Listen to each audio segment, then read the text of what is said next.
And for tonight's electorate profile, we head to Palmerston, where the country Liberals secured a clean sweep of seats in 2008.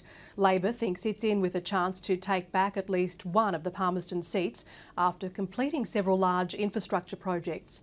In the seat of Brennan, Labor's hopes rest on the shoulders of former football star Russell Jeffrey, but he's in for a tough fight against the sitting member Peter Chandler.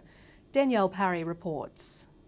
Thanks, how you doing? Chandler, lovely to meet you. How are you? The country Liberal's Peter Chandler thinks he's proven his political skills as an MLA and the opposition spokesman on education and the environment. I think after 4 years I've got a very good, or had a good apprenticeship. Now it's time to put that into action and now become a tradesman.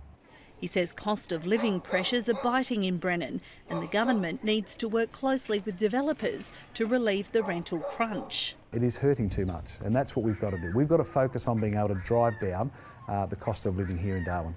Hi, how are you? Good, thanks. My name's Russell Jeffrey. Labor's Russell Jeffrey is hoping his success on the football field will translate to the ballot box. I've coached Palmerston Magpies over a long period of time, probably 10, 11 years.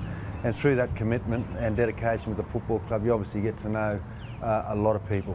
He thinks he has a good handle on the issues troubling voters in Brennan, although there don't seem to be many. On the doors, people seem very happy, and I'm not just saying that because you're standing here, but I can tell you now that at the top of my list of issues is nil issues. Labor's been splashing cash in Palmerston since its wipeout in 2008, with money for a new water park, as well as sporting upgrades and the long-awaited Tiger Brennan Drive extension. Pork barrelling's a word that I think is a bit of a dirty word, but you know, all the promises that were made in 2008 were delivered.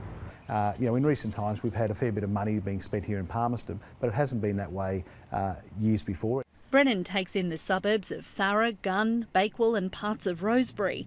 Despite a Labor win here in 2005, Brennan's large defence community makes it a traditionally conservative electorate. The Palmerston has always been solid for the CLP, and you just need to look at the federal figures to see that the CLP win Palmerston. It's Labor's more competitive in Northern Darwin.